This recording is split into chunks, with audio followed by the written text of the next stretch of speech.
So we'll call the meeting to order at 6 p.m. We have a quorum. We're missing a couple board members. But if you guys are ready to rock and roll, we will start off with any additions or deletions to the agenda. Mark has got his hand up. Yeah, well, actually, who's in the room? Who's in the room? Is Bill there? No, Bill's going to be joining us via Zoom? yeah. Okay, I know that you have central office at the beginning of the agenda. I've got a website issue that I'd like to bring up while he's in the room. He's here now. So I'll tell you what, Mark, under superintendent's report, why don't you do that? Okay, Okay. thank you. Okay, is there anybody else with additions or deletions to the agenda? Now, how come Bill's on the right but not on the left? He is on the left, the pink W. Oh, the pink W. Yeah. William? William Anton. Okay. If there's nothing else, I'm gonna go to the consent agenda.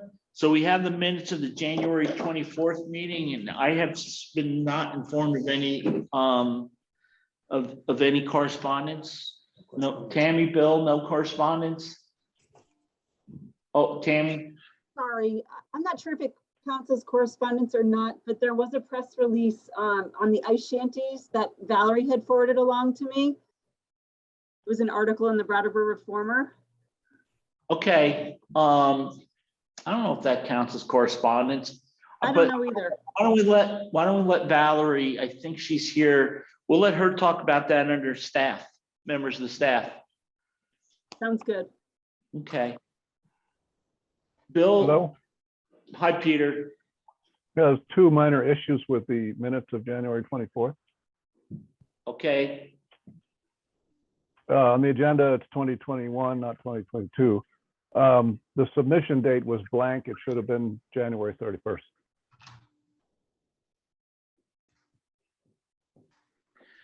Okay. Besides those corrections, is everybody good with that? Okay, moving right along, members of the public. I think I saw a couple people.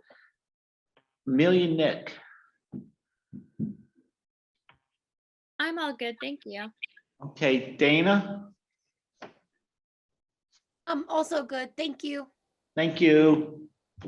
Okay, then I'm going to go to central office, superintendent's report. Bill. Peter has his hand up. No, I think it was from before. Oh, no, we handled that. Sorry. Okay. That was from earlier, sorry. Okay, can you hear me? We hear you. Excellent. So I provided the superintendent's cabinet report. I think it's pretty self-explanatory if there's any questions on that. But in general, we are just moving forward with our test at home program in the WCSU, which has been working quite well in the beginning.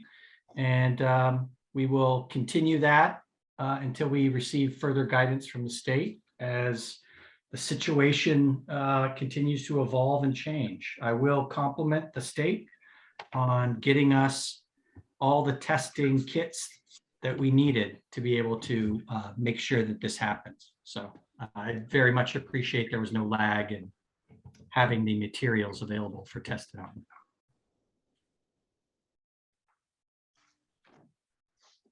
So if there's nothing on the superintendent's cabinet report, Bill, you want to move into, Mark had a question on a website.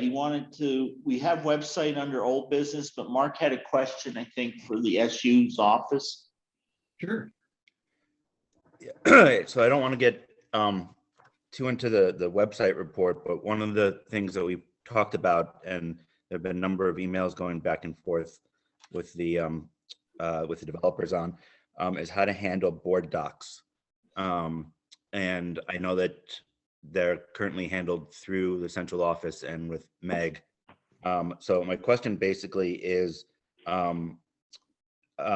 we can either kind of have our own method on how to do it, us being RVUSD, or we can attempt to work together with the central office on something that's going to work for everybody. So my question is, how would you like us to proceed on that? This question to me? Yes. Well, I don't want to change everything that we're doing at the WCSU for River Valley's doing their own thing. So Okay. if the question is, does River Valleys need to do their own thing like Marlboro does? Or do you want the entire WCSU system to change to accommodate River Valleys?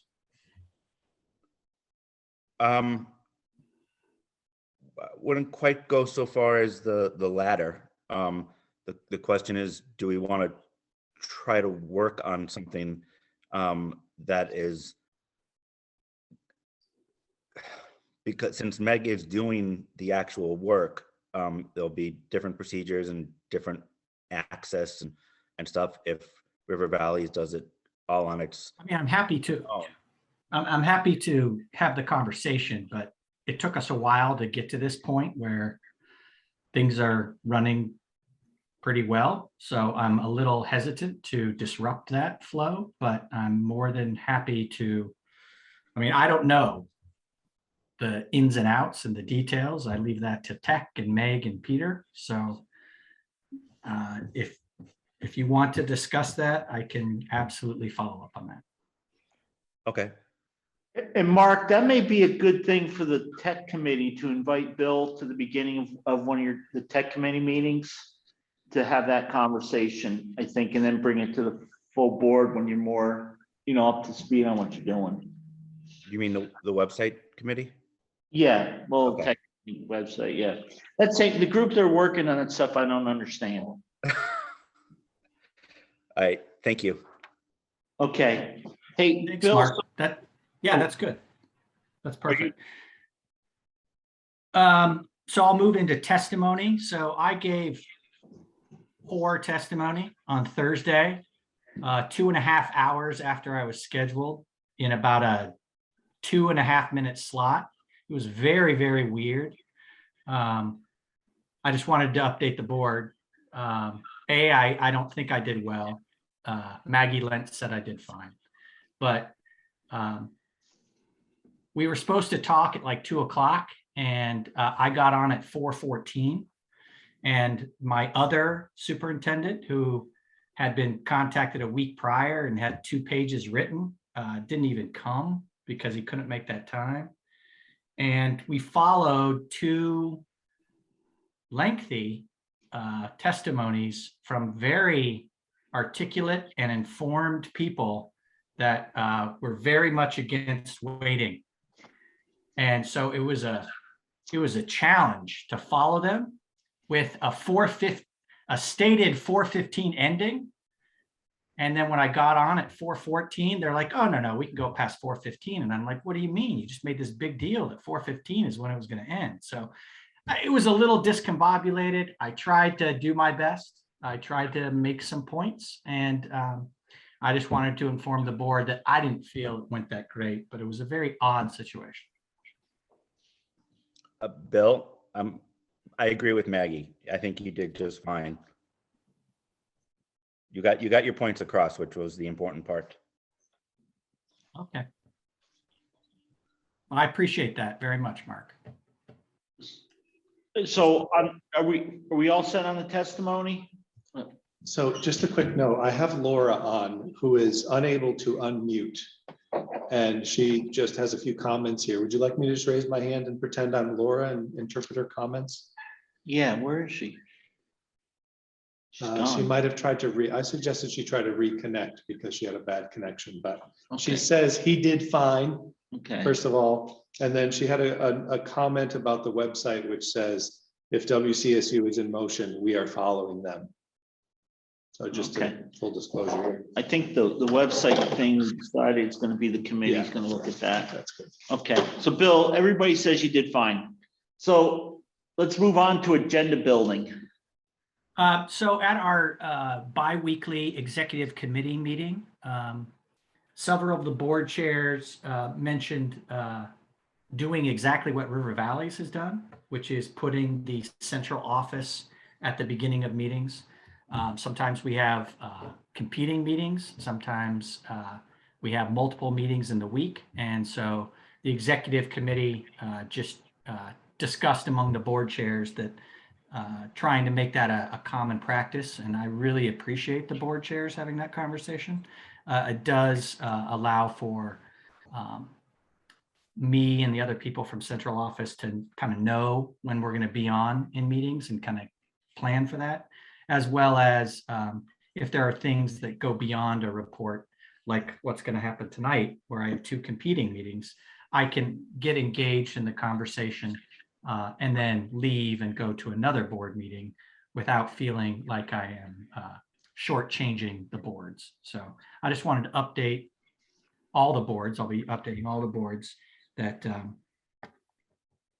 the board chairs were very interested in making those changes to the agenda, which River Valleys is modeling tonight. So thank you very much. Okay, hey, Bill, I'm just going to interrupt you 1 second. Laura, can you speak? I can. Thanks, Rich. Okay. So, I just want, there's just, I had 2 comments that I wanted to make, and I understand Matt, I was texting Matt, and he may have said them, but he did. Okay. So great, thank Bill did fine, and the website development is going to the website committee. Great. Thank you. Thank you. Hey, Scott, is that Scott Salway? Yes. Okay. So Peter, that's Scott Salway is the Scott. Okay, thank you. So I just, on agenda building, the other thing too, and Bill, I messed up. I was thinking of something else, but when we first started River Valleys, Bill and I and Rick Thorpe used to all meet together a few days before the agenda, or a day or 2 before the agenda, to review the agenda. So after a while, Rick said, you know, he and I were pretty much on the same page. And he was fine with whatever we did or how we did it. We would just send it to him. And I was doing that with Kate for a little bit, but I thought it'd be better for to meet so that Kate could have some input too, more input than just getting an email and trying to fit it in the rest of her day. So we're also meeting on like the Thursday before the meeting on Monday, so that we can work on the agenda together too with Bill, and then Bill gets any input from his admin, and we put together the package. The next thing is the solar packet, and we got a bunch of them here. I tried handing them to you guys earlier, but none of you would take them, so I'm not sure what that was all about. I see Chad's here now too, so the only one we're missing is Dwight, I think. But Bill had talked to the attorneys, since one of the comments that was made the other day was that nobody can find the contract, and we never did a contract. We pretty much just had a verbal agreement, which I thought we were all good with, but lesson learned that the faintest of ink is better than the finest of memories. Bill spent some time having Meg go look at old school board minutes, town office minutes, and North Branch minutes, and contacted the attorney. So Bill, I'll let you take it from there. You're still there. Yeah. Yeah. So we were able to track down some conversations between the Dover board and the select board, and the Dover board and the North Branch fire district to kind of document that we did have those conversations, that it was the plan to allow for those entities to have 10% of savings out of the 15, and to send back 5% to the school district. As Rich said, there was never a legal document. It was just an understanding amongst municipalities. But it appears now that we are now River Valleys and no longer Dover, and the payments haven't begun. I went in search of an attorney that had no connection to any of those 3 groups, which was unbelievably challenging in Vermont. Finally found a law firm that was referred 3 times over in Rutland. And they were very helpful in understanding our situation. And I asked them to draft an agreement. So it's a draft agreement. Now we can make changes to that. We can make suggestions, but in general, it is the agreement that would lay out for the future how those payments would play out for the remainder of the income and savings that would come to all those entities. I think that's kind of, I tried to lay out the packet where you had the contract right away and then kind of followed up with all the details. So hopefully that allows you guys to kind of understand the bigger picture of everything. Also, I did provide a copy of the entire packet to the select board and to North Branch, so that they know everything that we are all discussing, so that it's very, very transparent and upfront. So does anybody have any comment? Yes. Go ahead, Laura, then Mark, and then Chad, you're third. Just a question, Richard, and I apologize if I've missed this information. But it seems that there's 2 agreements that between us and North Branch that were not super well documented. We've found documentation for this one. So I just want to make sure that the kind of transactions or lack thereof that have been occurring are what we are, we're kind of looking for that wash here, right? Yeah. So, Great. to that extent, Laura, if you look at the October 28th, 2014 minutes, and this is where we first started meeting, or not first, but this was one of the meetings where, if you look on the 3rd page, it says, if the school wants to take an additional percentage of the credit, then a 3rd party needs to pay the school directly. The school is responsible for the other credit. So it kind of lays out the 15% savings. And the school pays a discounted rate and collects some money from the other entities. And that's what I thought Chip was following up with. And I guess Chip was taking care of it. I thought it was being taken care of, and I guess it wasn't. So I think that's where some of the confusion is, and we have to figure out, because it didn't exactly work the way it was presented to us back in 2014, before the project was done. So I think we need to just do a little bit more work and maybe set up a meeting between the select board, the North Branch, and the school district. Okay, Richard. Yeah. Again, I apologize. I just want to make sure that I am clear about my intention and desire here, which is, and it may not be possible, but it would be my intention and my desire that if there's no way for us, I would like to see a net zero transaction. I don't even know if that's the correct. I want to make sure that we're washing between the agreements that have been brought to us with North Branch in terms of our fiduciary role. So I want to make sure that we are not all of a sudden incurring additional expense or cost at North Branch, and also, providing them with some additional revenue through the solar. I think, as you said,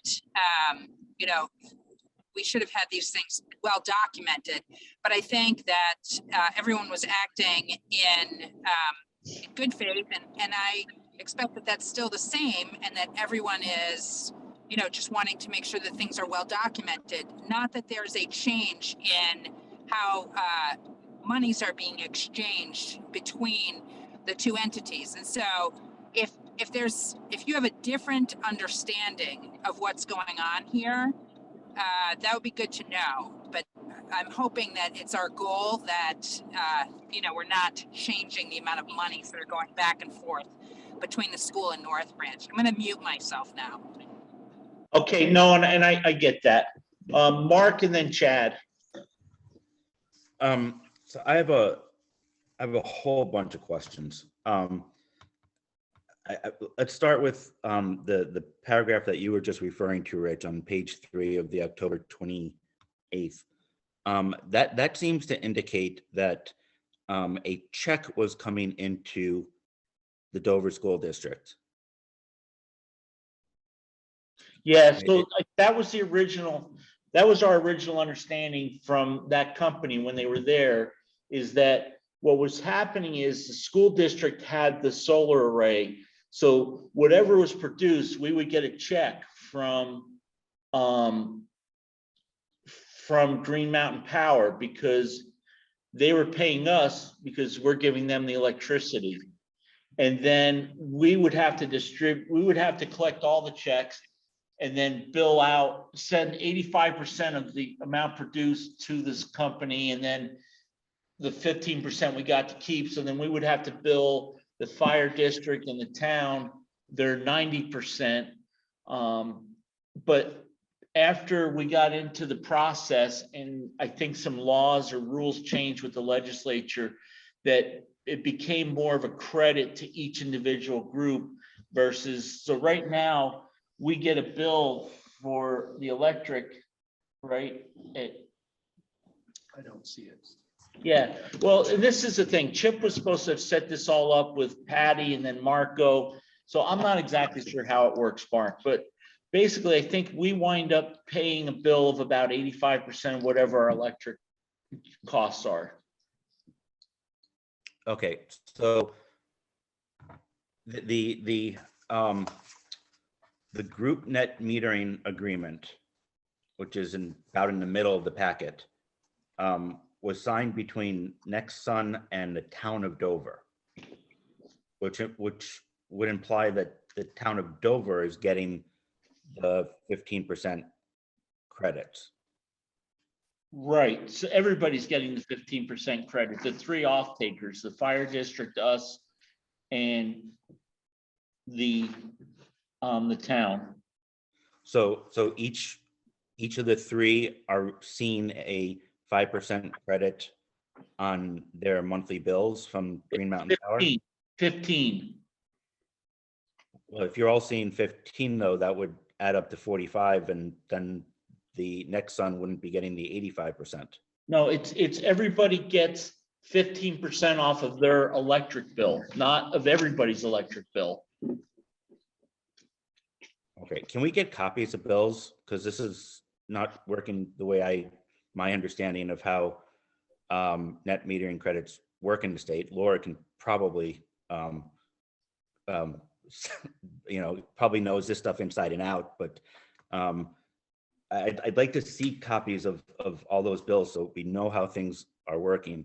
And I think what I'd say, I probably have 15 questions. I'll put them in an email to you, see if we can get them answered rather than spending, the next hour just going over this one topic, which is easily what we could spend. Yeah, let me find out, and I'm going to see if I can get Marco to come to the next meeting. Okay, great. Thank you. Okay, Chad, go ahead.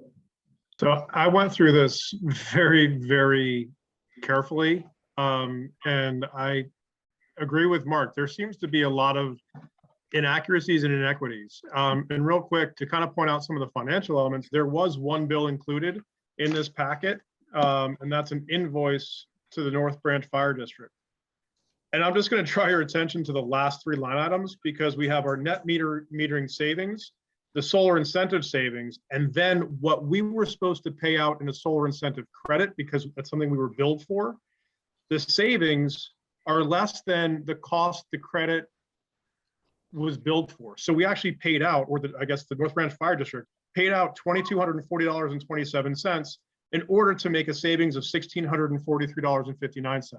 So, to kind of go along with what Laura asked as far as being net positive, that's a net negative.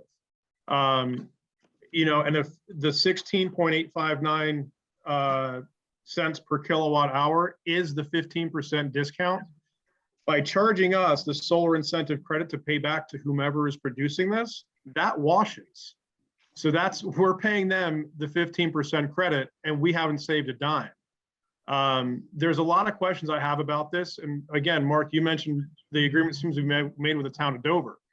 In reading through this, it appeared that the Dover school was approached to lease out their land to produce energy from which they would be responsible for 15% of it.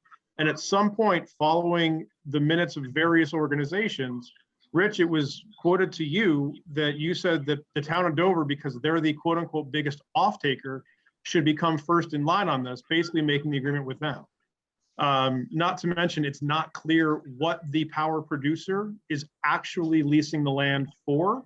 That was said in meeting minutes of North Branch Fire District as an approximate. That really needs to be reported as a definite.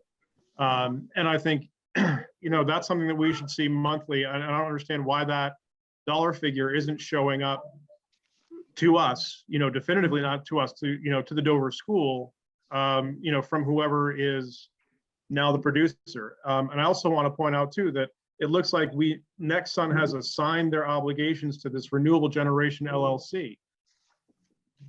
I feel duped because again, reading the minutes where the head of NextSun came in and presented to the Dover School Board then said, hey, we're a small family business. We don't sell our rights. And they also talked about the only benefit they were going to get was in the tax credits, which would last for 16 months. This whole thing seems very hastily put together. And what was meant to benefit the Dover school doesn't benefit them at all. They're paying just as much in energy costs. The other element that I found to be questionable was that the construct of the deal was that 15% would be to the Dover school.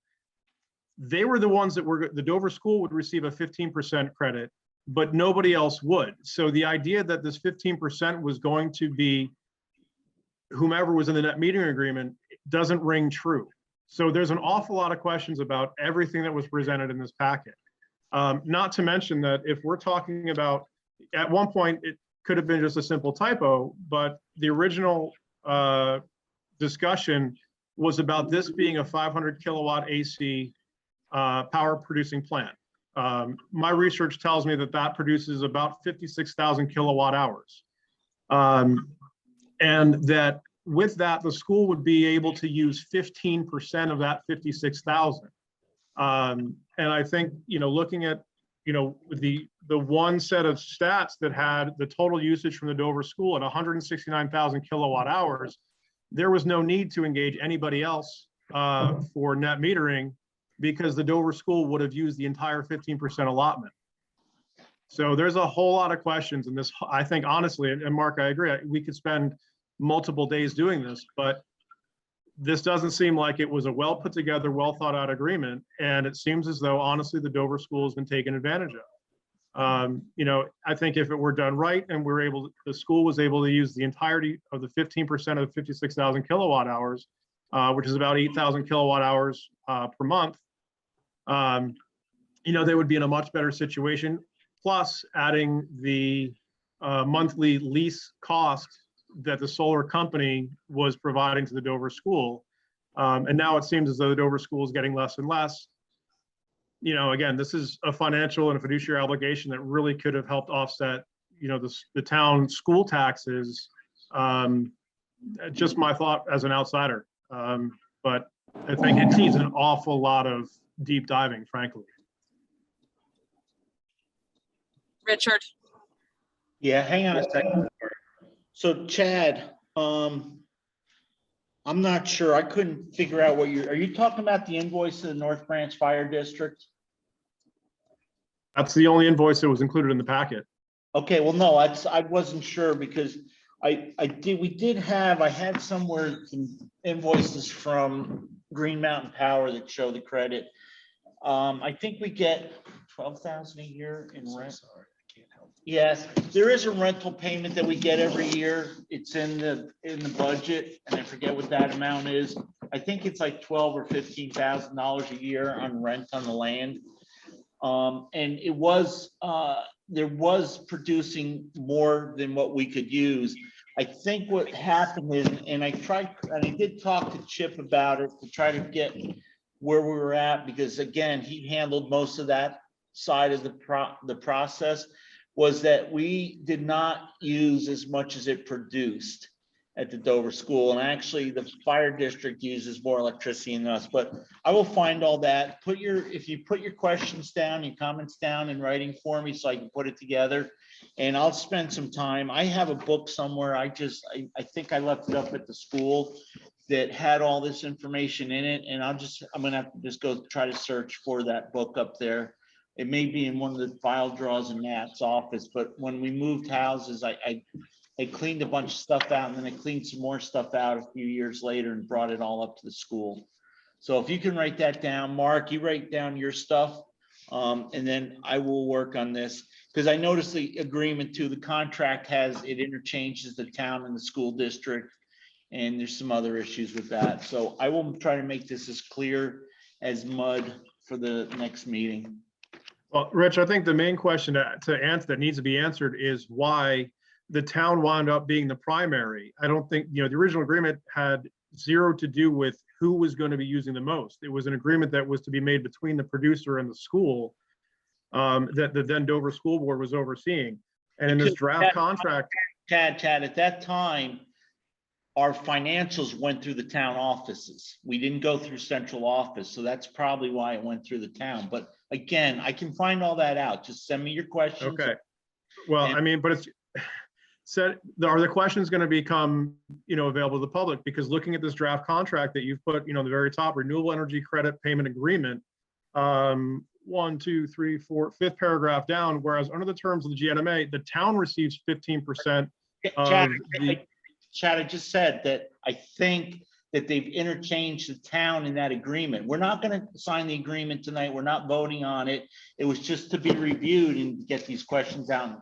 So just send that to me, and then we'll put it all together and we'll have a discussion on it at the next meeting. I just don't think we can settle it tonight. I don't. Okay, so what was our charge in reading this packet for tonight? To come up with these questions that you and Mark just did, so that we can have a discussion about it, and we have some more questions we need to, and to work out an agreement that we can submit to the fire district and the town to memorialize this better, so there isn't confusion in the future. Okay. Is that okay? I suppose. I mean, you're the chair of the committee, so we are definitely at your whim. But I think there's a lot of questions on this. So Chad, if that's the route we're going to go, we'll go. Chad, it's not at your whim. You guys can decide that you want to have a longer discussion about this. The problem is we don't have the answers.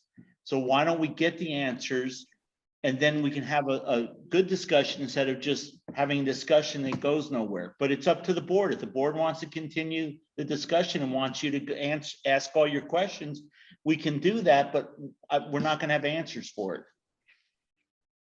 Okay. All right. Let me ask a pretty basic question. The questions that we have, where are the answers going to materialize from?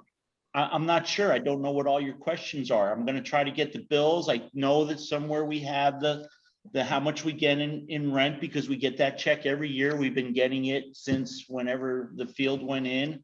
And I have to find where all those records are. There's a book that I put together. It was all about the solar, and I don't know where that is. We're going to have to find that. That was up at the school. I'm hoping that's going to be there too. We've got the minutes we can. We were hoping the minutes would answer questions, and they don't. So we're going to have to do some research. Okay. And when we do that research, then we can talk intelligently instead of guessing. I would just be guessing now if we continued on. And everybody just moved. Are you good? Are you okay, Chad? Okay, Laura, and then I think, and he's gone too. Oh, Mark, I think had his hand up. Yeah, Richard, I just want to note that with net metering, so one of the concepts that I think folks, this was a development deal. One of the things that has happened with net metering, when you have large solar development deals like this, that it's really, we have really ratcheted down the incentives on these at this point in the state, because what it effectively does is it drives up the rates on other Vermonters. I am saying this because I just want to make sure that we have that additional layer as we're thinking about having been quote unquote duped or, you know, not receiving our due, which may in fact be the case, but it would have been ratepayers. Well, have to look at more information. Richard, I also would like to suggest that we that you speak with GMP, or I'm happy to do that to just get the information from them in terms of how they're showing this. Well, I know it's on our electric bills. If you look through the bills, when the bills get paid, if you look through it, a lot of that stuff is in there. I don't happen to have a bill with me right now. So that's why I want to get those two. And I also want to find out what Marco's doing, how he was dealing with them. And then I'm going to also talk to Lori and see how she's dealing with it. Yeah. So, okay. And I know that some of this stuff was locked in too. And I remember, I can't remember exactly the conversation, but I thought we had to do something fairly quickly that would lock some rate in or lock something in with them. And again, I wish I could find my notes, but. Yeah, there's also likely an agreement filed with the PUC. So, I mean, there's probably good documents at the state level that we can research. I'm happy to help with that if you want to talk offline about that. Okay, Mark and then Chad, again, I think Chad moved over. I want to circle back to something Laura said a few minutes ago, maybe slight twist on it. I'd like to see us work through this at the same time that we're working through the sewer issue, because I do believe that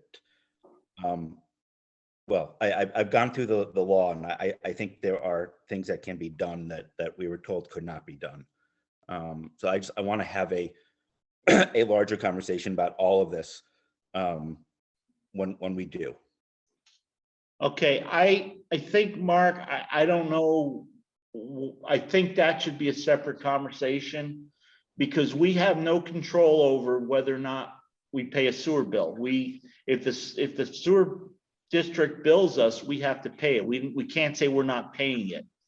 And I think that would be more a conversation with them, but why don't you also send me whatever you have on that, and we'll put it in to the packet. And if we meet with the fire district again, but I don't think that we can, I know you heard from the fire district people when they were here, you know, they feel, and their attorney feels, and the town attorney feels that they cannot not charge us for that. It's a tax and that we should pay it, which again, I don't understand because we are a government entity and we don't charge them tax on their property. So whatever you have, if you want to just submit it to everybody, Mark, and then we'll look at that. Okay, I have a whole small PowerPoint presentation I put together, which will answer the question that you just raised. Okay. I will send it out to everybody. Yeah, okay. Go ahead, Chad. I definitely like the idea of getting input from Green Mountain Power, but rather than sending one of us as representative, I think it would behoove the entire board and the public to really understand from GMP if we were to have them present at a meeting in the near future as we move forward with this. Okay. Anybody else? Yes, Richard. Go ahead, Laura. Okay, so just for process sake, so we were approached by a developer who saw the opportunity to make money with the credits that we've mentioned. And there was a promise of some savings for the school district. And then that was allowed at that time in the state. I would have to look back and see the processes. Probably the Public Utility Commission was involved. GMP basically is told they have the, here's the law. The credits are passed in law, the incentives are passed in law, and so you shall do this. So I think they will be helpful, Chad, in terms of telling us who the agreements are with. But I want to make sure that we understand that they really have nothing to do with fixing this or with it being, if there's a problem with the problem. What they can tell us is, what their records show has happened here. So I just want to make sure that we're clear on that. And I'm certain that they would be happy to come and explain that to the board. I don't think it's going to be a very long explanation.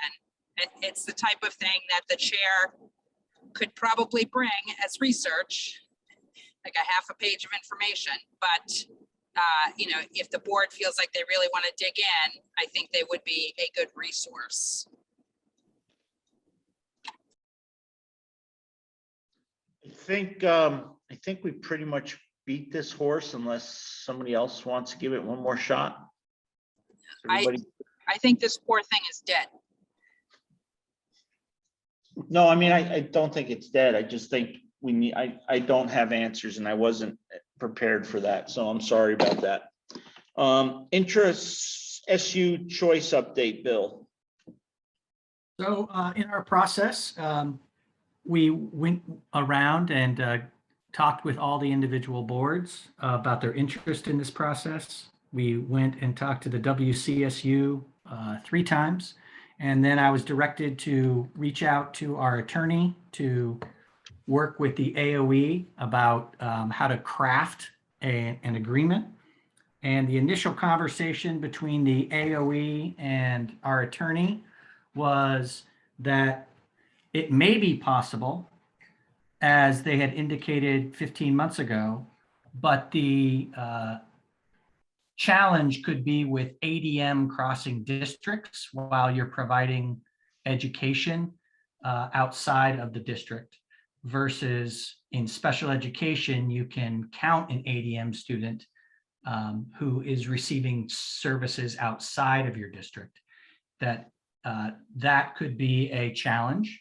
And so our attorney is meeting with the AOE attorney and has already met with the AOE attorney and the finance director, Brad James, to contemplate a path. This has not been done since Act 46, and that discussion is ongoing. So I don't have an agreement to bring to the board. I wouldn't have expected I would have had one this early in February.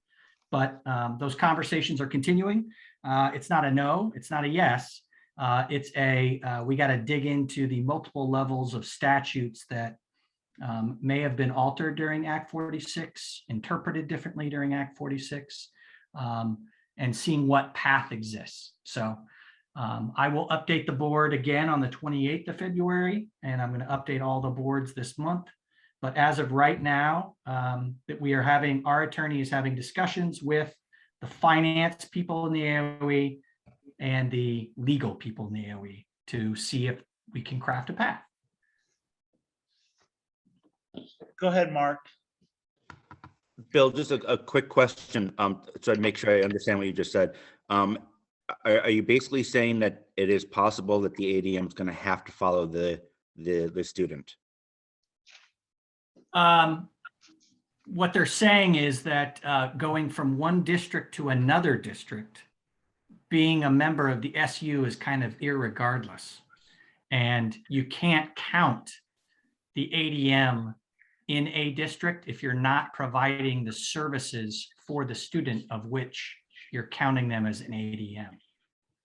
So for example, if Wardsboro is providing education to a student who lives in another district, the challenge is that other district counting the ADM on theirs, even though they're not providing the education, even if it's agreed to, because of statutes within the system of Vermont.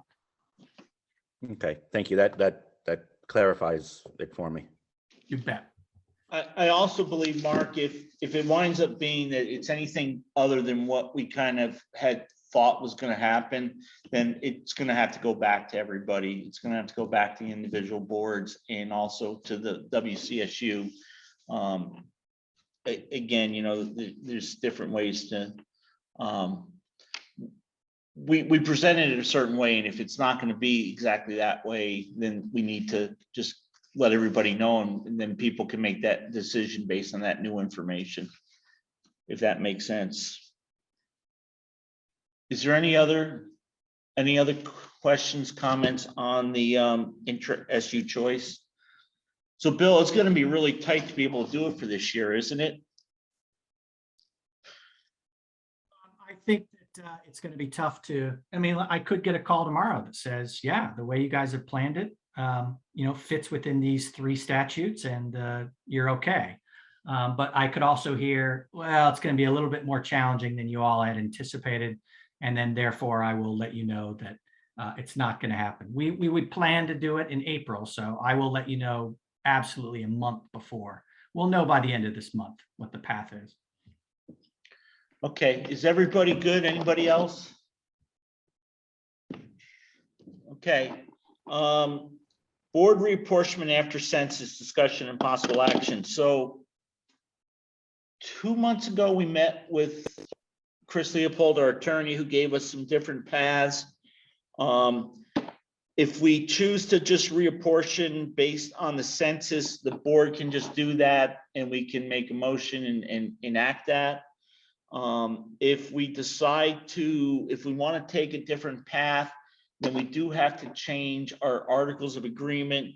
So that would require a vote of the populace to do that. And I think we got the different, there was a few different paths that we can take if we want to, or we can just set it up based on reapportionment after the census. So Bill, I think you didn't have any other information for us on this, correct? I do not have any updated information on this now. Okay, because I think we just left it that we would have it, we got the information from the attorney and we would have a discussion about it in the future.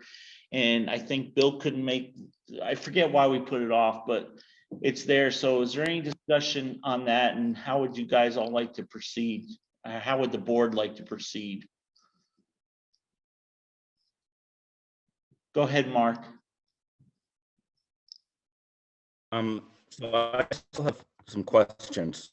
Some of it is I think I might have brought it up before. Some of the logistics of how the elections would run in the different scenarios. And then, well, I think I now have the answer. I had some concern that with the legislature rewriting Chapter 11, that it might affect, potentially could affect decisions that we made. I now don't think that that's the case, but I still got some questions about how the actual elections would work in the different scenarios. Okay, is it something that you think is easy to answer? Is it something I need to have Andy here, or? I would guess Andy.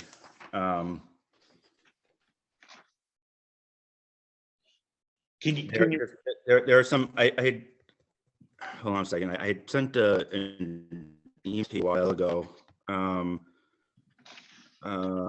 So it's unclear to me in the statutes how, hold on a second, I'm just reading what I wrote you.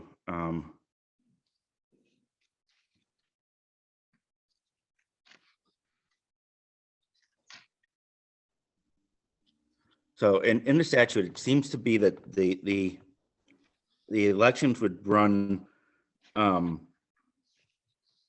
who runs the elections would be different depending on the scenarios. and I don't have it written down, but I think there was at least one of the scenarios where the statute actually says the town runs the election, not the district.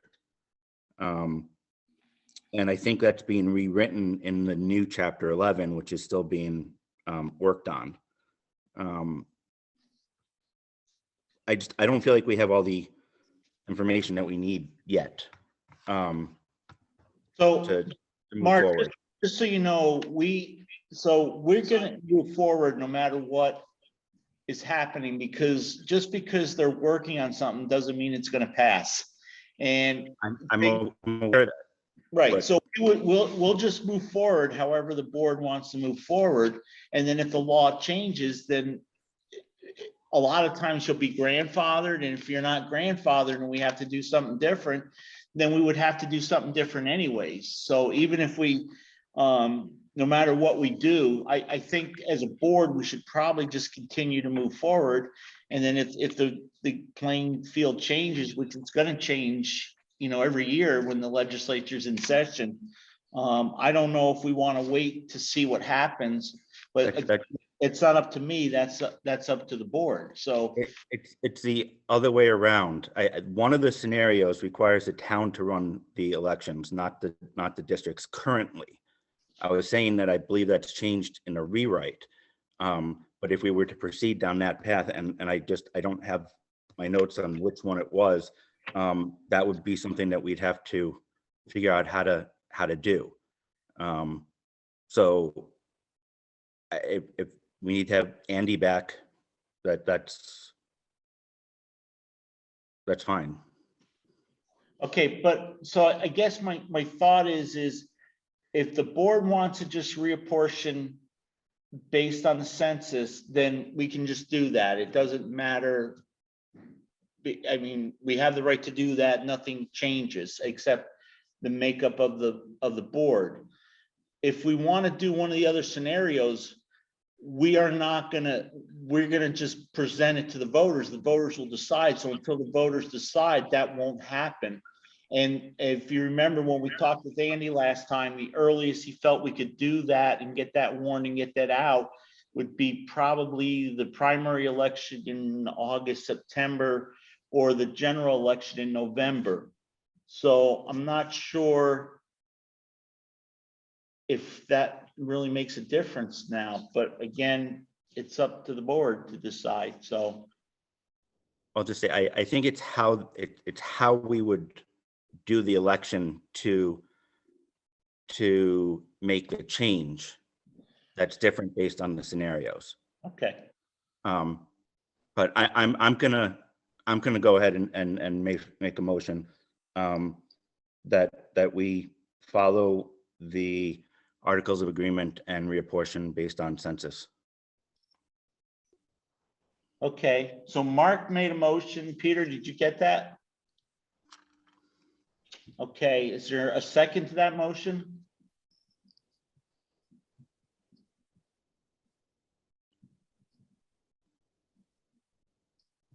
Okay, hearing no second, that motion will die. Richard, Yes, Laura? may I'm sorry, I'm driving, so I can't tell if it's my turn or not, but Yep, go ahead. or raise my hand. So it was unclear to me the specifics of what seconded, but I would like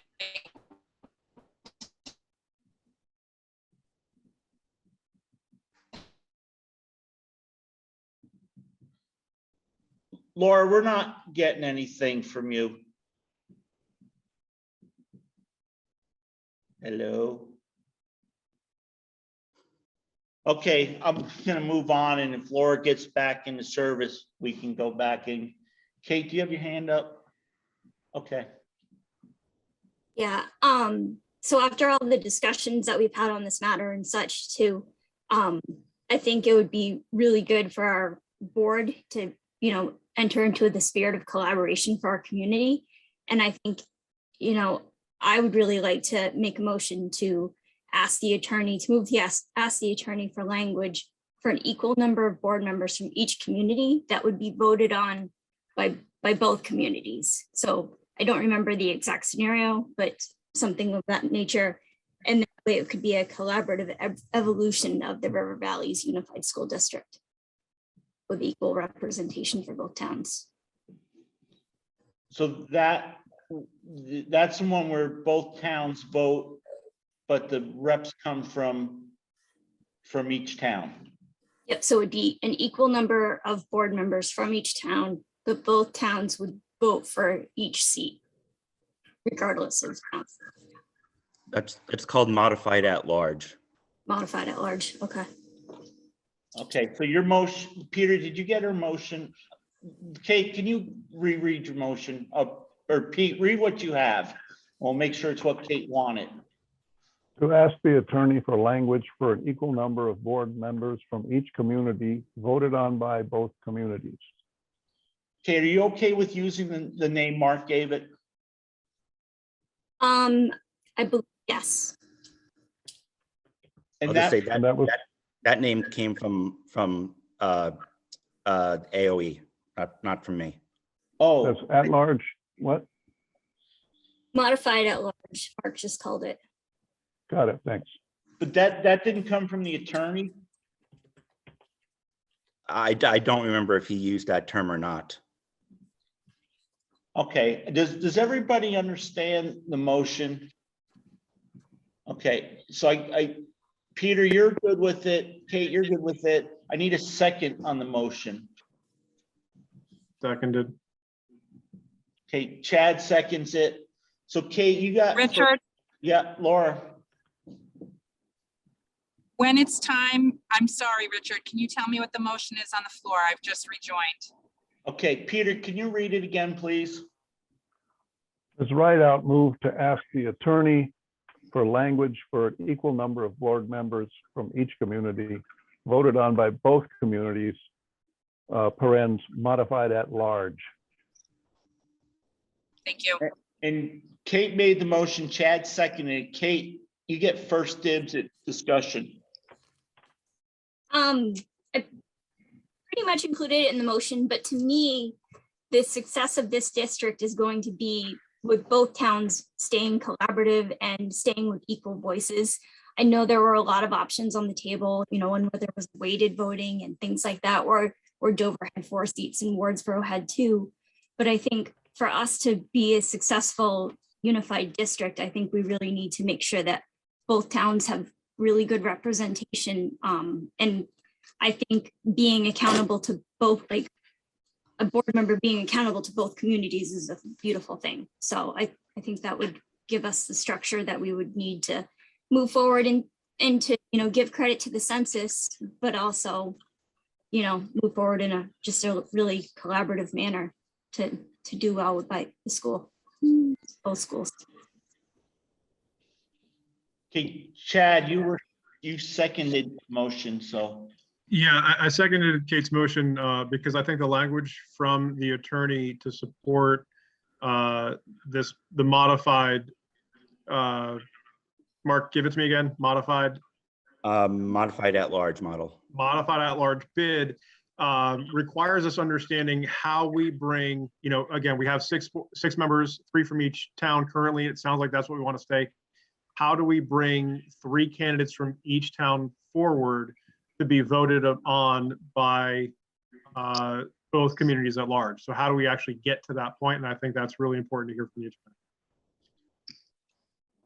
Richard? Go ahead, Laura. I think that I support this motion. I appreciate asking the attorney for the specific language. And the reason that I support it is that I think this district is too new to make such a dramatic shift in representation right now. And I want to recognize that we're making a 10-year decision, I believe, in doing this.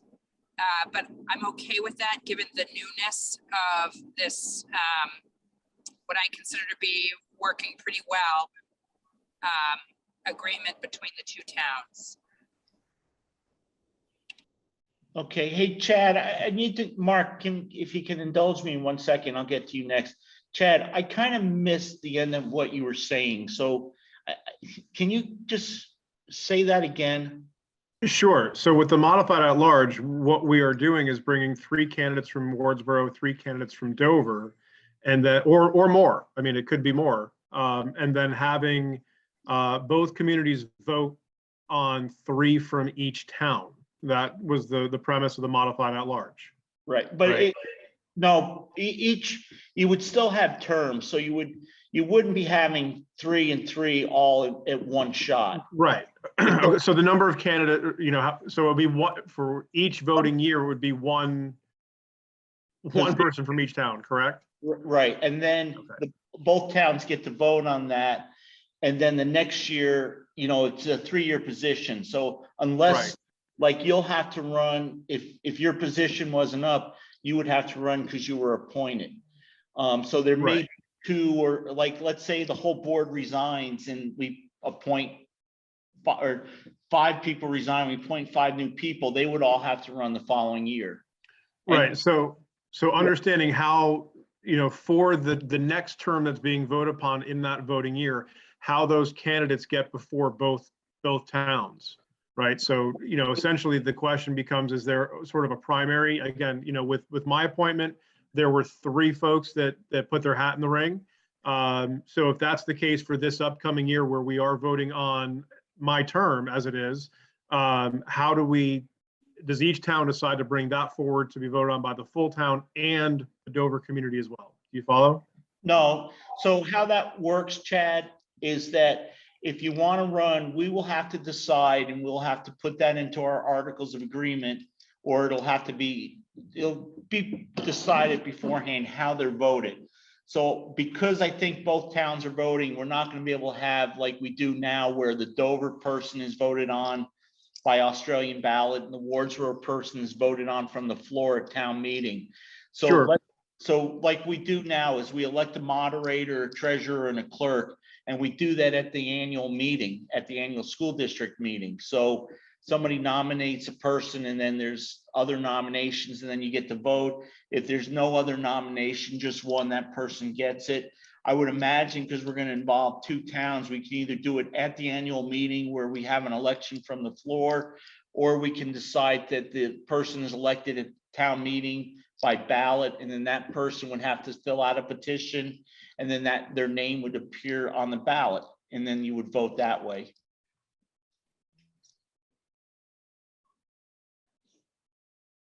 You look lost. I am, because again, just like you said, and I guess using me as an example, because, if I want to continue, I'm going to have to run during this year's meetings, correct?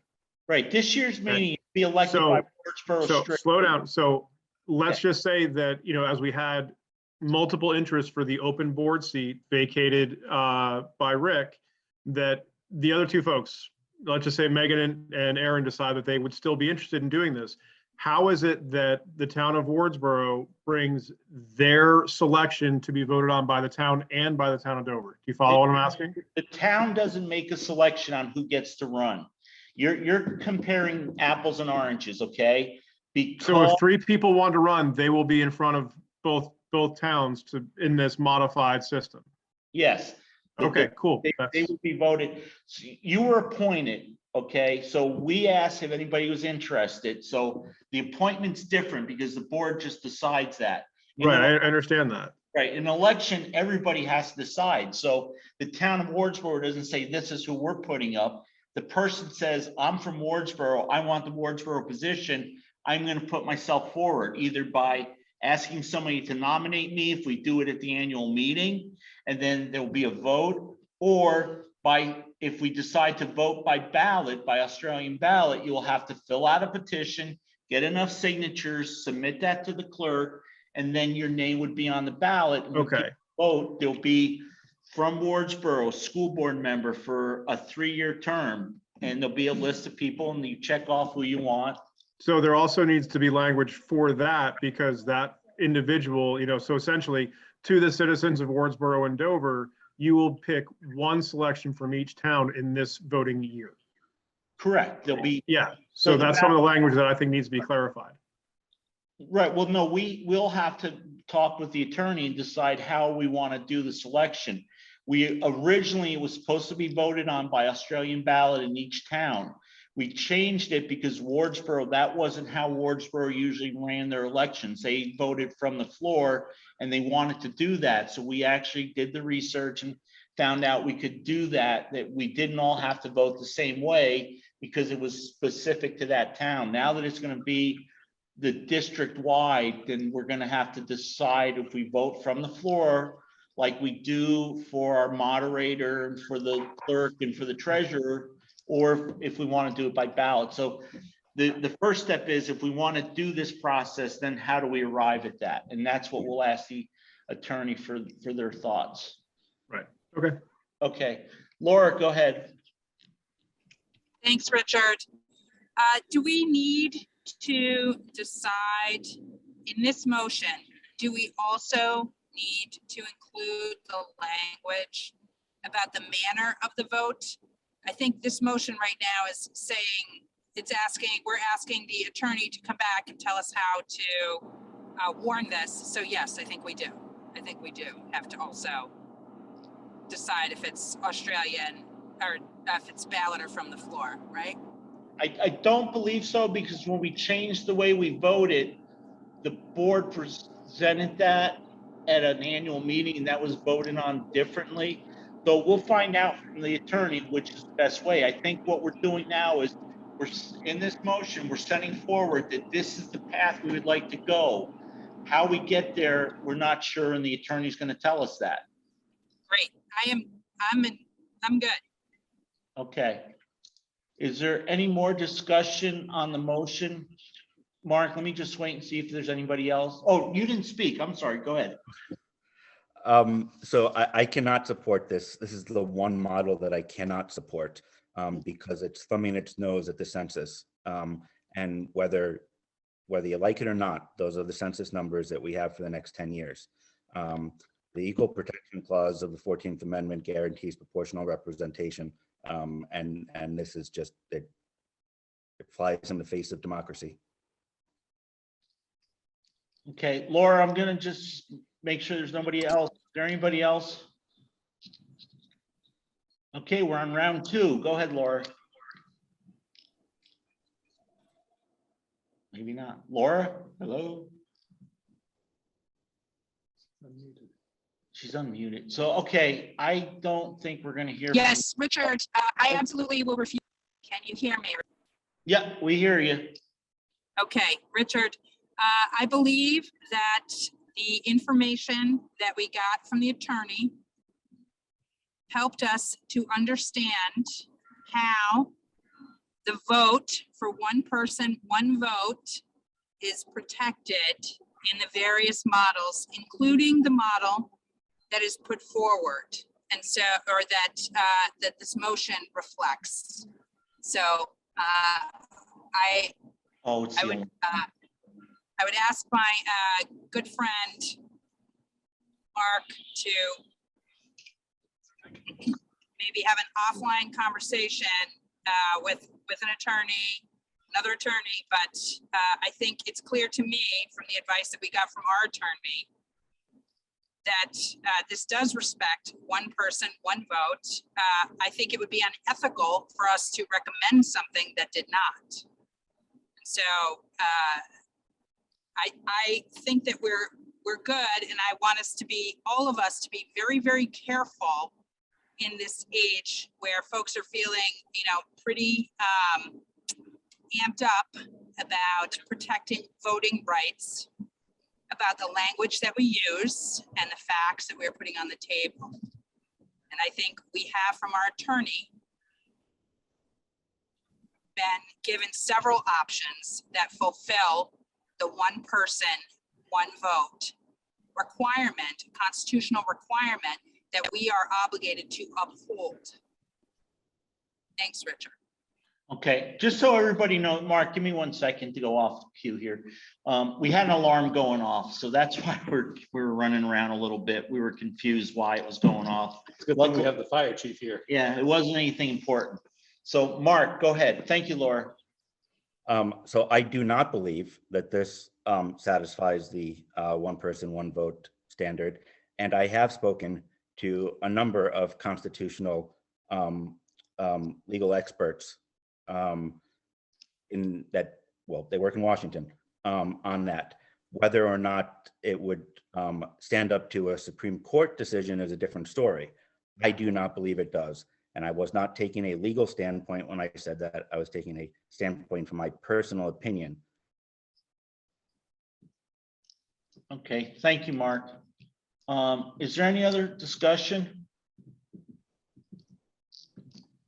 Hearing none, are you ready to vote? All those in favor say aye. Aye. Aye. Aye. Any opposed? No, I didn't tell you what to say. I'm sorry. Say no. I think I could figure that out. Thank you, Rich. Okay. There's no abstentions. Everybody voted. Okay, it's not a unanimous vote, so I'm gonna do a roll call vote. So Kate, how do you vote? Aye. Kate, Mark, you're next in line. No, Chad, you're next. Aye. Laura, you're next. Aye. Okay, so I have 3 ayes and 1 nay. My vote goes with the majority, so it would be 4 ayes and 1 nay. Peter with 1 board member absent. So Bill, do you have everything you need to talk to the attorney? I have is direction from the board to contact the attorney to look at the 3 from each town voting at large. I believe Mark quoted it as the modified at large, and to explore what that would look like to bring before the voters. And also, how the election would go? Would we do it from the floor by ballot and just get some input on that? Okay. Yes, I have that as well. Okay. I think before he runs away into oblivion or the World Wide Web, does anybody else have anything for Bill? Everybody good? Okay, Bill, thank you very much. Thank you, you guys. I'm gonna roll over. I'm gonna go to Valerie. Yes. Tammy was gonna talk about your article as. I do. Delay. Valerie? She hasn't unmuted yet. Yeah, Valerie, did you want to talk about the article in the Reformer? Hi, can you hear me? Yes. Sure. I can send on to you. It's just a release saying some of the people who are building ice shanties, and just mentions us and having it in there in the exhibit. Talks about the dates of the exhibit. I had it on my computer. Let me see if I can put back up. But it sounds like they're going to have quite a bit in place as part of this exhibit. So if people want to check it out, Aubrey, sorry, that from February 15th to 27th,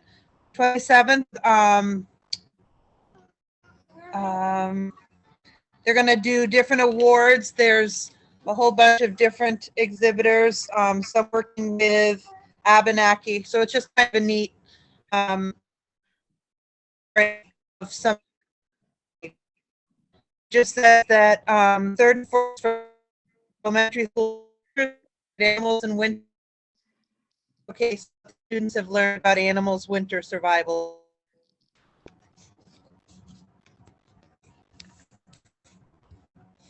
Oh, there you are. Okay, I think we got most of that. Is anybody got any questions or comments for Valerie?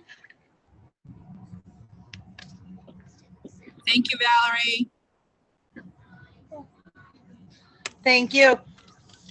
Okay, thank you, Valerie. I'm gonna move on. Scott, you came in late. Did you have anything for members of the public? Nope. Okay, thank No, I'm you. just here. Tuning in. Okay, thanks. I got under old business, school updates during COVID is Matt or Tammy? Go ahead, Tam. Hi, guys. I don't really have much. Bill really kind of nailed or hit the head on the nail. I'm sorry, he hit the nail on the head. There we go. We are in much better shape supply-wise as far as the testing goes. We have ample tests at this point for the nurse to use at school in the event a child gets sick during the day, as well as the test to send home for the kids in case of an exposure. So that's great. In addition, the central office has supplied all of the staff with high quality N95 masks, which is fantastic. And I'm sure Matt's probably feeling the same way. I think, the protocols have remained consistent for the last couple of weeks anyway, and communication has been clear. So I'm feeling like we're in a better place at this point.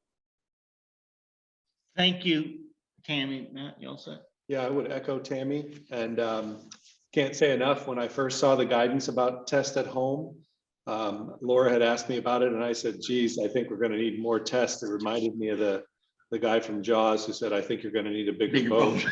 But the fact is, we got the tests. They came quickly. We have plenty of them.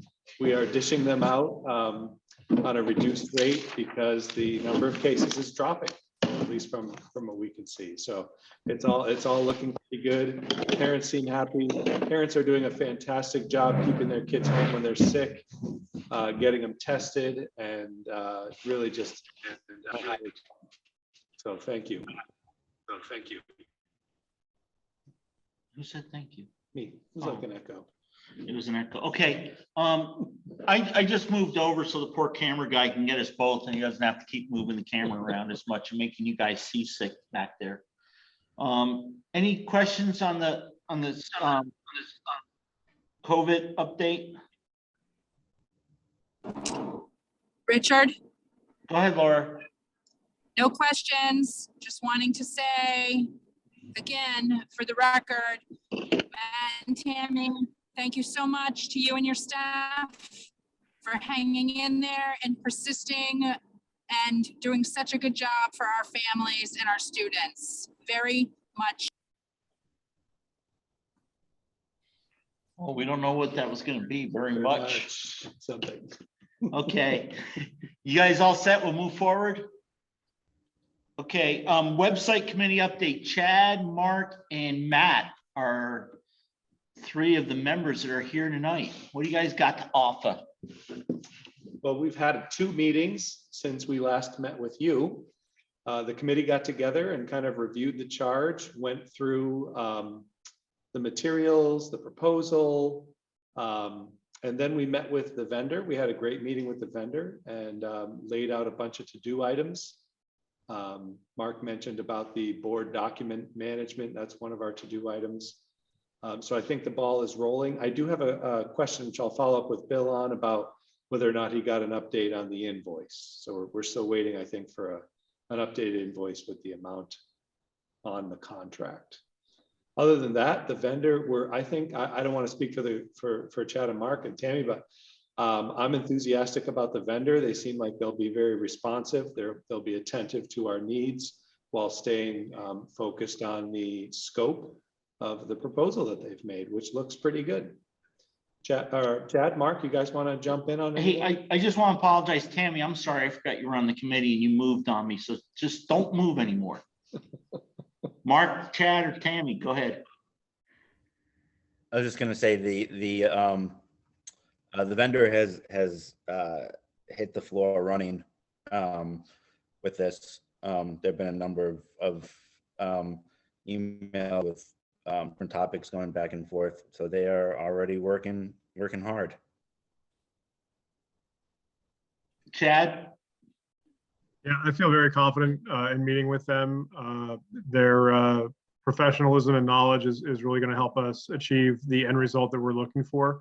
It's great to have them give us some homework to make sure they have as much information, again, to make it a very successful project. So, I'm very pleased with the choice that we made and, looking forward to what is, ultimately going to be a pretty quick turnaround. We're looking at about 12 to 16 weeks, I guess, and that's the end of the school year, and as we all know, that's going to come very quickly. So this will take shape, I think, very wonderfully.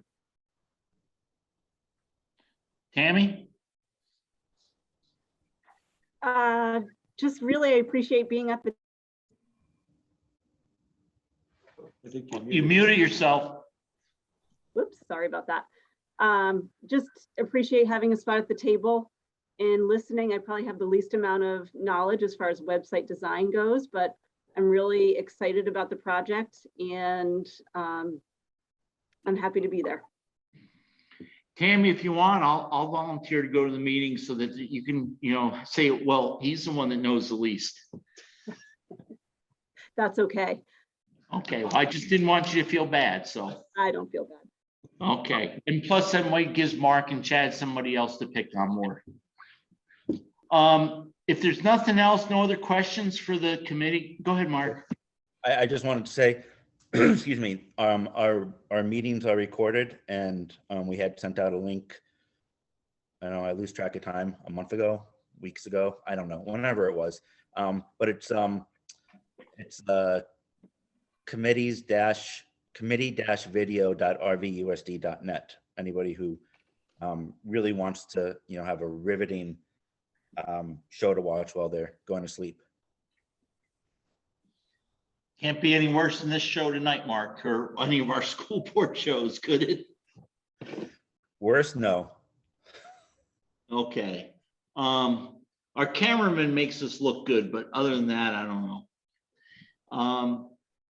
If you guys are all set, I'm gonna let Laura and Mark about the waiting study.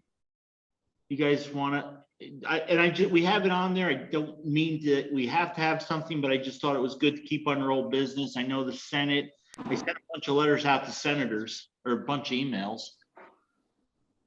Laura, you want to start? Sure. So it is, I think we've talked about the fact that this is in two different committees in the Senate, and it'll be in two different committees in the House. Whether that is intentionally creating conflict or accidentally, I'm not sure. It's interesting that oftentimes the two committees are at odds, which is not necessarily helpful.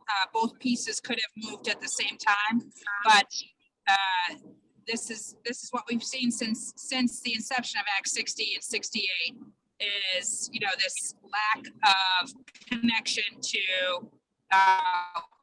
what the tax dollars are actually buying and doing for our kids.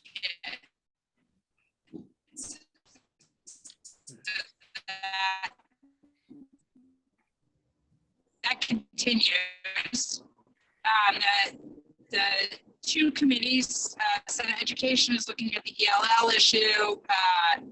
Senate Finance is looking at both, end up weighing in on both of those. That the notion that, and we don't have time to stay related to the weights and with ELL, but I think we've talked about the problem that exists there. One of the things that is really continues to just kind of blow me away is the lack of comprehension that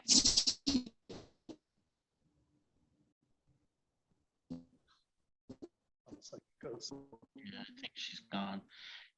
Hey, Laura. number of colleagues have about how these two different Laura, I'm gonna go back to Mark. You're really starting to break up a lot. Let's see, hey, Laura, Cost equity and weights work. There's some, yep, can't hear me? yeah, Laura, you're cutting in and out. I was gonna let That's Mark. good. Okay, sorry. See, now she shows off mute, but I don't hear anything. Mark, you want to go? Yeah, so to pick up where Laura started in regards to the possibility that that putting this in front of multiple committees was on purpose. One committee is being told that the other committee, and this is in the Senate, one committee is being told that the other committee is having a lot of infighting and that there's an awful lot of disagreement. While the members of that other committee say that that's not true. I think there's anyway.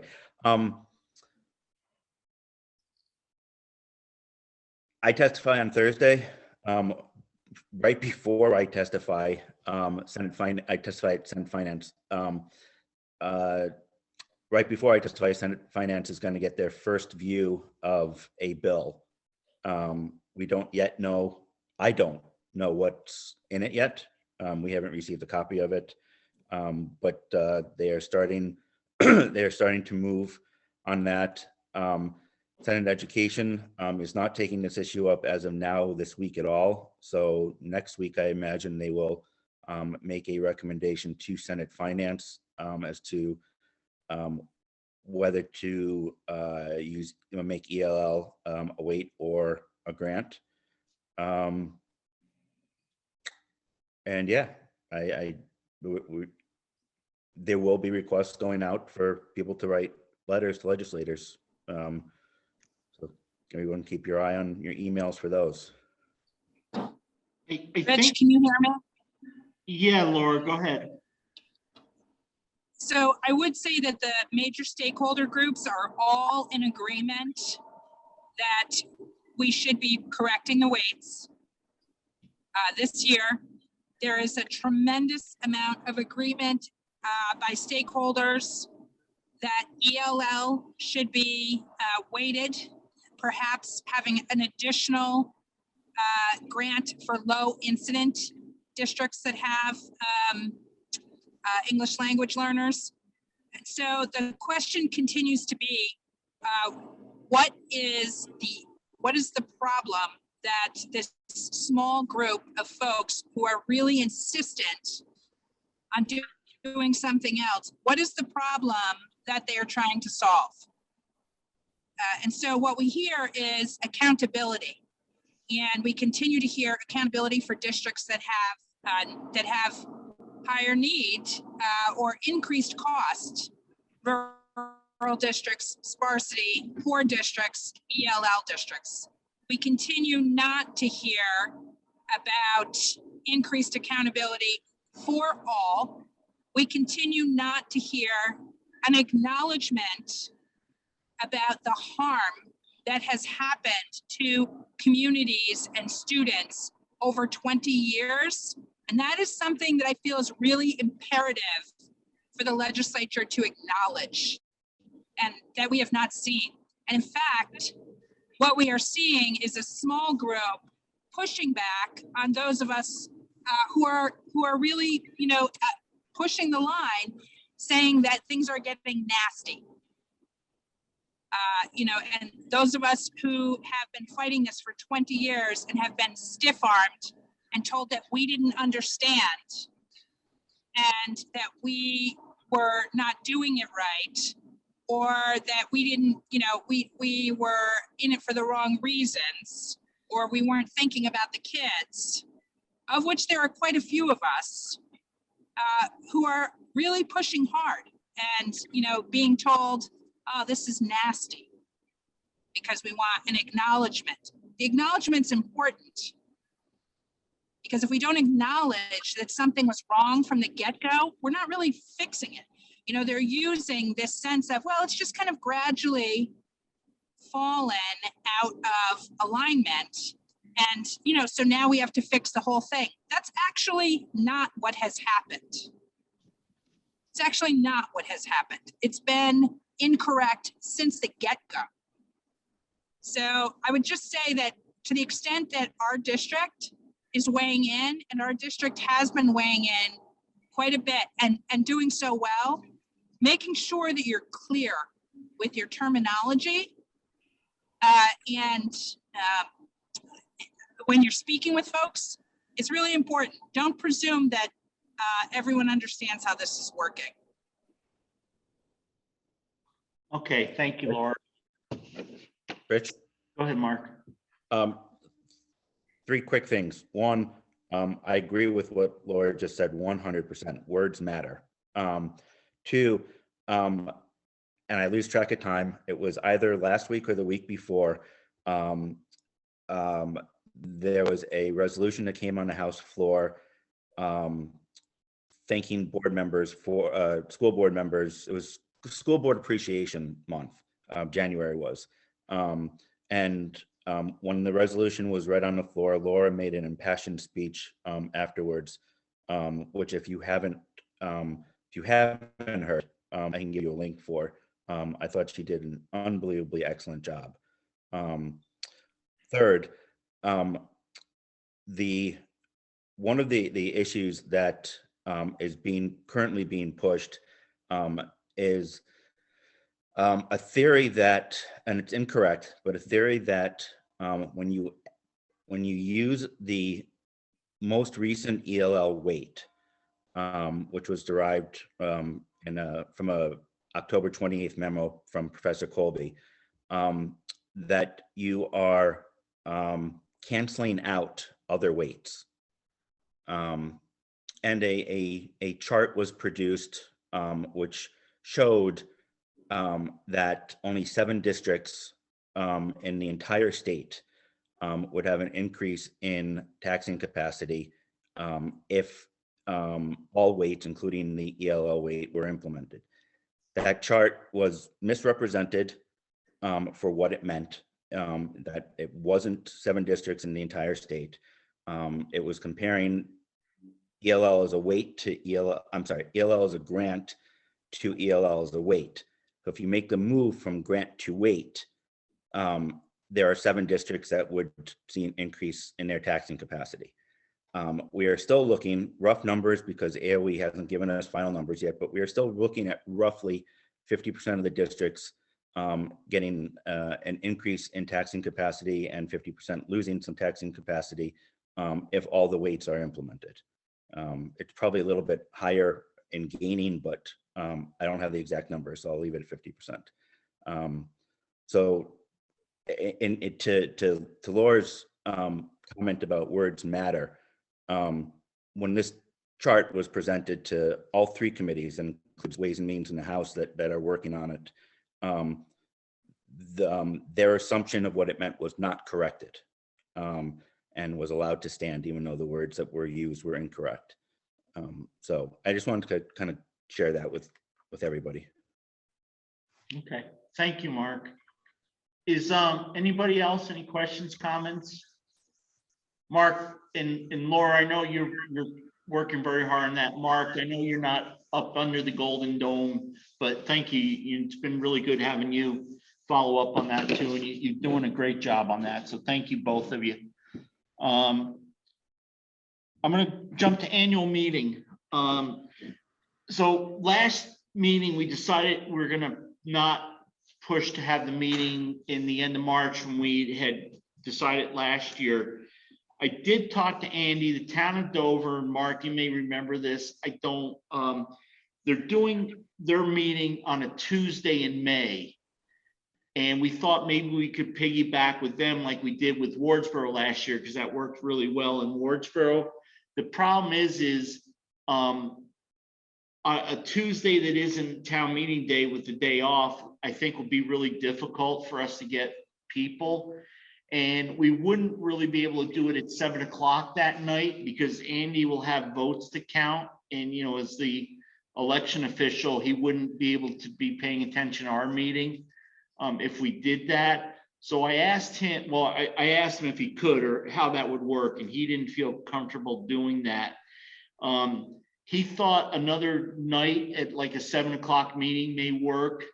Or I didn't bring up a Saturday meeting, but we did do that last year.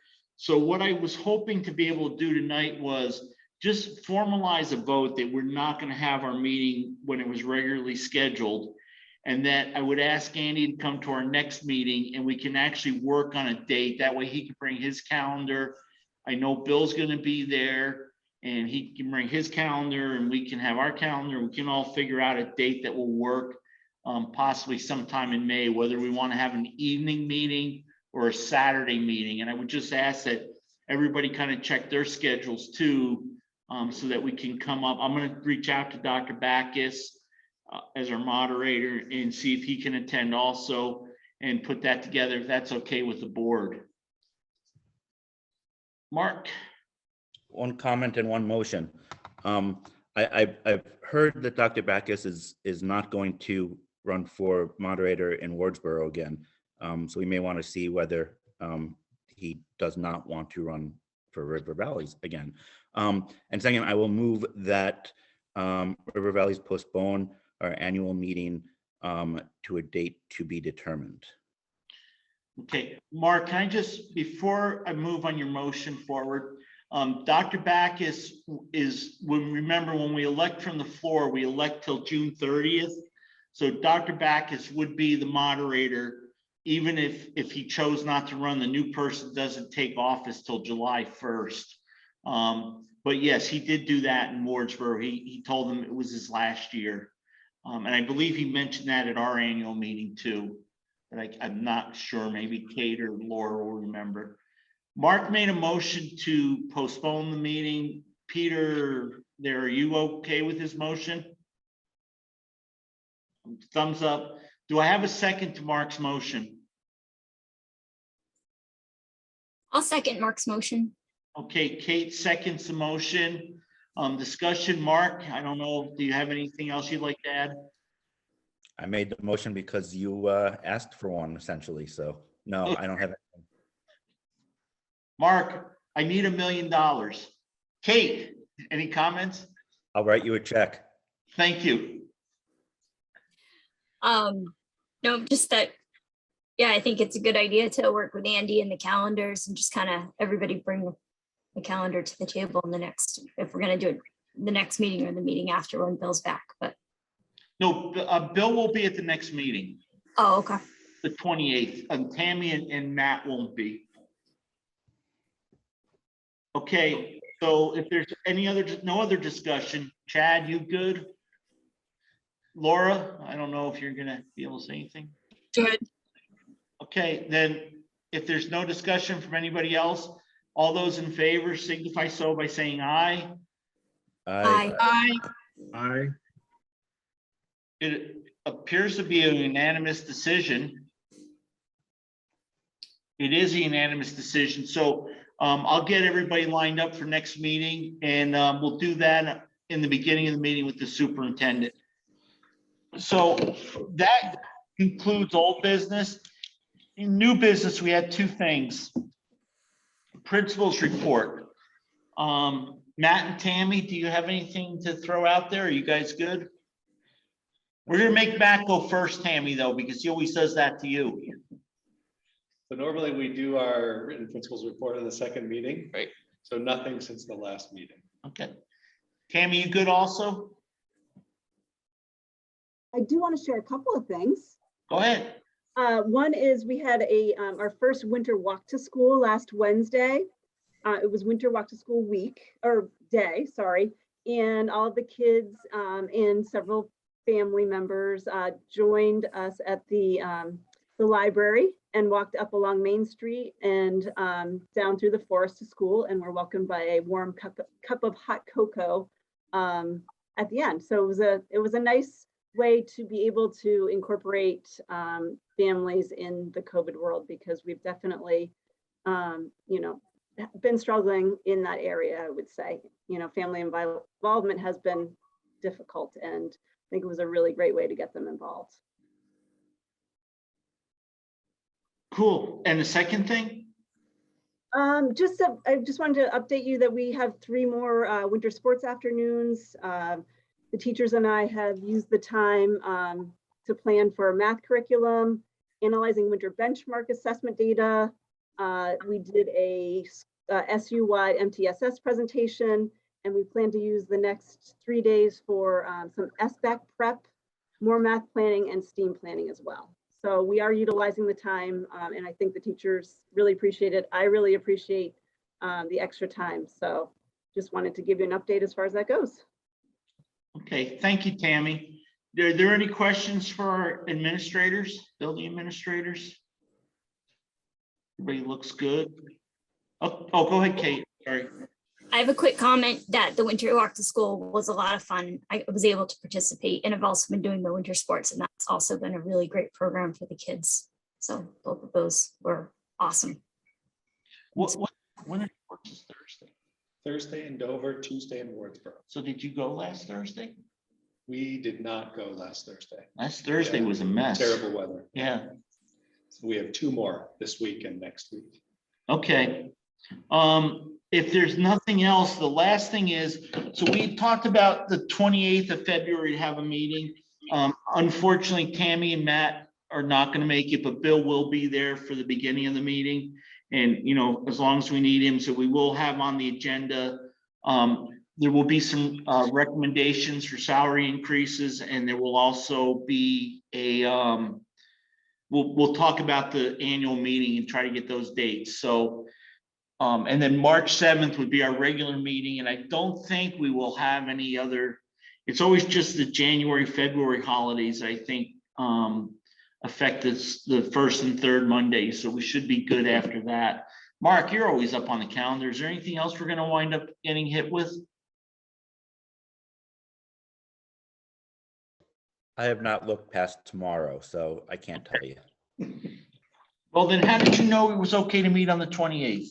That was 2 weeks ago that I knew that. Oh. Hey, does anybody else have any other new business? Okay, Kate, are you set up to do the evaluation? Did we get that stuff to you? Okay, so I'm gonna ask, we have one executive session item. It's to review the superintendent evaluation. So can I get a motion to move into executive session at 8? I would like to make a motion to move into executive session at 7:42 p.m. Do I have a second? Seconded. Chad seconds it. All those in favor say aye. Aye. Aye. Aye. Laura? Aye. Okay, thank you, Laura. So we'll move it, if the ayes have it unanimously, the ayes have it.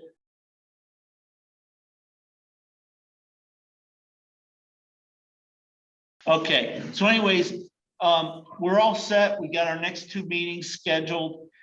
I'm looking for those magical words, somebody. I would like to make a motion to adjourn at 8:57 p.m. Mark, you good with that? I don't make that motion or second it. Chad, you all set? All set. Okay, we're out of here. All those in favor say aye. Goodbye. Good night. Aye. And good night.